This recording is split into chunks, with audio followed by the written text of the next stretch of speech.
여러분들은 그 학창 시절에 선생님들과 어떤 그런 그 관계였었는지 좀 생각해 보신 적 있으십니까?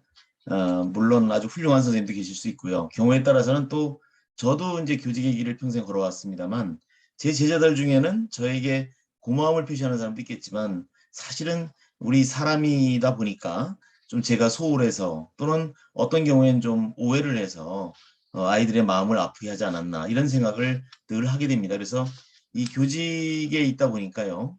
사실 반성하는 시간이 많이 있습니다. 아주 고맙고 착한 제자들을 보면 나는 내 은사님들께 저렇게 못했는데 라는 생각도 들고 말이죠. 여하튼 저는 그 초등학교부터 중학교, 고등학교 시절에 참 훌륭한 선생님들을 저는 만나는 것 같습니다. 그래서 그 뭐 제가 사람복, 인복은 많다고 이제 늘 평소 생각하고 삽니다만 특히 저를 가르쳐 주신 은사님들, 선생님 복은 참 많은 것 같습니다. 이제 그러다 보니까 훌륭한 선생님들과 관계를 맺고 있다 보니까 아마도 어린 나이에서부터 고등학교 졸업할 때까지 한 번도 제 장래 희망이 바뀐 적이 없어요. 오로지 교직의 길을 가겠다.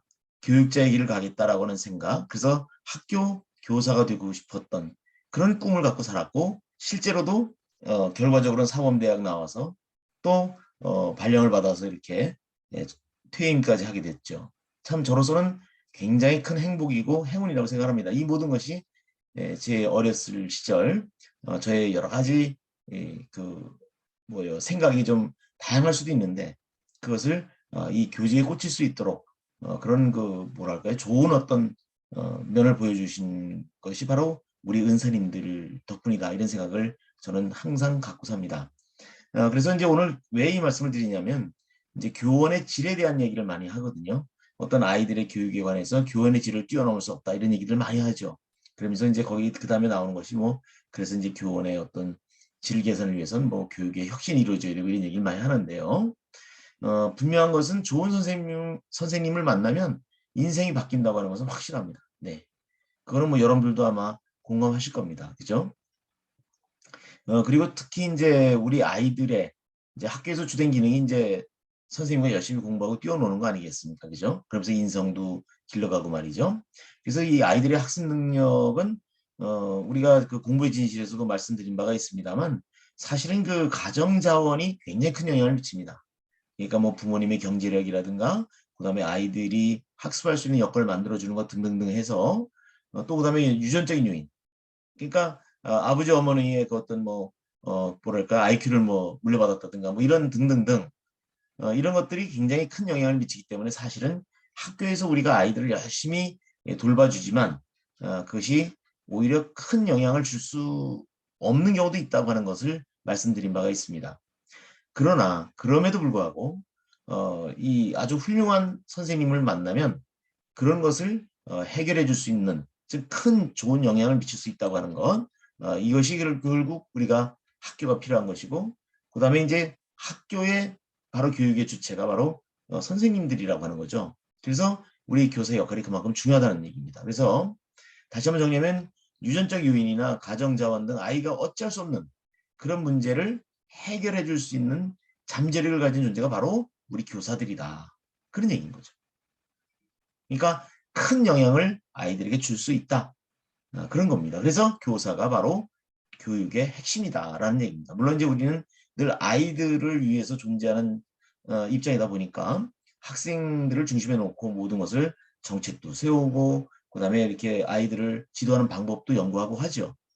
그래서 더욱더 우리 학교 교육에 있어서 핵심은 바로 우리 교사라고 하는 것 이것을 여러분이나 나나 부정할 수 없을 겁니다. 그리고 이제 그 스탠포드 대학의 이제 하노세크 교수라는 사람이 있는데요. 이 양반이 이제 그 교원의 질에 관한 연구를 했어요. 그래서 이제 교원의 질을 평가하는 건 여러 가지가 있겠습니다만은 이런 얘기를 그 사람이 했어요. 그래서 그게 좀 잘 잊어먹지 않게 되는데요.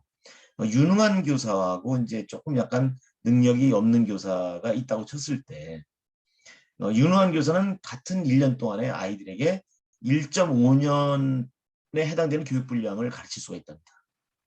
능력이 있는 교사는. 그 다음에 능력이 좀 떨어지는 교사의 경우에는 어떤 경우에는 같은 1년 동안에 아이들을 지도를 해도 0.5년, 반년치의 교육 분량만을 아이들에게 이렇게 가르쳐 줄 수가 있다는 거죠. 그럼 실제로 같은 1년을 우리가 아이들을 지도해 줬지만 선생님이 유능하냐 아니냐에 따라서 어떻게 돼요? 그렇죠. 아이들이 받아들일 수 있는 그런 가르침의 분량이 1년치가 차이가 난다는 겁니다. 이것은 굉장히 심각한 거거든요. 그렇죠? 뭐 그 이외에도 뭐 또 이렇게 여선생님들의 경우에 미인인 여선생님들이 경우에 뭐 아이들의 뭐 수업 그저 능력 효과가 올라간다 뭐 이런 얘기에서 미인 경제학이라는 그런 얘기를 한 또 그 어디 텍사스 대학인가 그 교수도 계셨어요. 그래서 뭐 다 각자 학자들이 자기들이 이제 연구한 방향에 대해서 얘기를 하는데요. 중요한 것은 우리가 이제 보통 학교에서 교사의 질을 얘기할 때 그 우리 학생들의 성적 향상 정도를 가지고 많이 얘기를 하거든요. 그래서 결국 아이들의 성적이 뭐 몇 점에서 몇 점으로 향상이 됐다. 이것을 바로 교사가 아이들에 미친 영향으로 봐서 그것을 교사의 교육 능력이라고 우리는 이제 판단을 하고 그것을 교육의 어떤 부가가치다 뭐 이렇게 표현을 하기도 합니다. 물론 이제 그 교육경제학자들이 많이 쓰는 용어인데 부가가치란 말은 그래서 이제 또 우리나라는 그 선생님들의 어떤 그 뭐 평가, 교원 평가를 가지고도 갈등이 많았는데요. 그래서 어떤 사람들은 그래도 학생들이 수요자니까 선생님들을 평가하고 선생님들 을 받아들이고 그래서 뭔가 개선하고 뭐 이런 게 필요하다. 자극적인 요소가 필요하다 이렇게 얘기를 하는데 원론적으로 다 동의를 합니다. 그렇지만 좀 불편한 게 좀 있거든요. 그래서 이제 그것도 좀 개선을 할 필요는 있는데요. 실제로 뭐 캐나다 같은 경우에도 보면은 BC주 같은데 한 300개가 넘는 학교가 있거든요. 그럼 거기는 아이들의 뭐 진학률이나 뭐 등등등 여러 가지 요소를 가지고요. 학교를 1순위부터 끝에까지 그 학교 순위가 다 나옵니다. 여러분들도 심심하면 한번 그 BC주 같은데 이렇게 교육청에 한번 들어가 보세요. 고등학교의 순위가 쫙 나옵니다. 3회 몇십 등까지. 그래도 그 사람은 그거에 대해서 전혀 이러고 얘기 없어요. 그 다음에 대학에서는 그 고등학교 순위, 그러니까 고교 등급제 비슷한 게 있는 거죠. 실제로. 그죠? 그래서 어느 학교에서 점수가 낮아도 이 학교에서는 아이들을 어느 정도 수준 높게 가르친다고 하는 걸 알고 있기 때문에 결국 그 아이들은 그만큼의 대접을 받는 거죠. 또 미국의 캘리포니아주 같은 데도 보면은 그 웹사이트에 거기는 이제 선생님들을 이제 공개합니다. 그래서 교원의 어떤 그 능력을 자기들 나름대로 평가를 해가지고요. 선생님 이름을 딱 치면 그 선생님이 어느 정도의 능력을 갖고 있는 선생님이라는 게 딱 드러나죠. 그래서 우리나라 같은 경우에 만약 그랬다면 아마 난리가 날 겁니다. 그죠? 그렇지 않겠습니까, 여러분들? 그런데 가만히 생각해 보면 그게 어쩌면 공정한 게 아닌가 싶어요. 그래서 결국은 이제 그런 결론을 얻었더라고요. 그래서 하위 5%에 해당되는 선생님들을 연수를 시킨다든가 뭐 교육받을 기회를 준다든가 해서 어쨌든 평균 수준으로 다 이렇게 능력을 향상시켜 주면 아이들의 그 생애 소득이 달라진다는 거예요. 그만큼 결국 잘 가르치는 선생님 또 능력이 뛰어난 선생님들이 그만큼 우리 아이들 교육에는 중요하다는 거죠. 그래서 우리가 교원의 질을 뛰어넘을 수 없다. 이런 얘기가 바로 이런 데서 나온 게 아닌가 이런 생각을 합니다. 그래서 요즘 이제 우리 사회에 보면은 그 뭐죠? 그 소인수 학급. 예, 그래서 뭐 각 시도 교육감들도 20명 이내로 하자 뭐 이렇게 얘기하고 대선에 나온 그 대통령 후보들도 다 뭐 소인수 학급 얘기합니다. 왜? 작은 수의 학급 인원을 가지면 아이들의 학습 능력은 그렇지 않을 때보다 분명히 향상된다는 것이 그 입증이 돼 있어요. 그래서 미국에서는 한 학급당 인원이 규정에 20명으로 되어 있습니다. 물론 일본 같은 데는 뭐 30명인데 그 주에 따라서는 뭐 34명도 돼요. 되게 그 좀 탄력적으로 하고 있죠. 근데 우리는 왜 20명으로 해야 된다고 하는 얘기를 잘 못해요. 결국 일본이나 미국이나 우리나 똑같은 건 하나 있습니다. 학급당 아이들이 적을 때 선생님들이 아이들을 세세하게 잘 보살펴 줄 수 있다. 이런 논리를 피는 거죠. 그것도 맞는 얘기 아니겠습니까? 그런데 다만 우리는 결국 국가의 예산을 가지고 하는 거잖아요. 그죠? 그러면 어느 게 더 효율적이냐? 제가 공부의 진실 앞편에서도 말씀드릴 때 그 기회가 있었는데요. 어떤 경우에는 네가 이러이러하게 뭘 하면 너의 앞으로의 생이 이렇게 달라져. 그런 알려주는 것만으로도 효과가 있다고 그랬어요. 그래서 무조건 예산이 많이 드는 학급당 인원수를 줄이고 그러면 선생님도 많이 늘려야 되잖아요. 시설도 늘려야 되고요. 그것이 능사는 아니라는 생각도 우리는 가져야 된다는 거죠. 그리고 특히나 요즘 아이들 수가 점점 줄고 있잖아요. 그런 시대에, 이 시대에 바로 소수인원 학급제를 실시해가지고 교원의 수를 늘리기보다는 지금 방금 말씀드린 것처럼 선생님들의 능력, 즉 교원의 질을 높이는 정책이 교육 효과에도 좋고 경제 효과로도 높은 그런 좋은 점이 있을 수 있다. 그런 가능성이 매우 크다. 이런 결론을 내릴 수가 있는 거죠.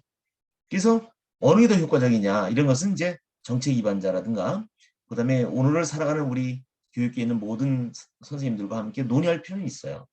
그래서 어쨌든 이제 저출산 결국은 어느 학교 제가 말씀드린 적이 있습니다만 강원도의 어느 지역의 초등학교는요. 아이들 숫자보다 선생님 숫자가 많아요. 이것은 좀 뭔가 좀 불합리한 면이 있지 않는가. 그러면서도 불구하고 우리가 그렇게 유지해야 되느냐. 이것은 참 어찌 보면 경제적인 논리만 내세우는 건 아니라고 봅니다. 그래서 최대한 우리가 선생님들이 아이들을 잘 돌봐줄 수 있는 그런 수준을 유지하되 그래서 소인수 학급도 필요합니다.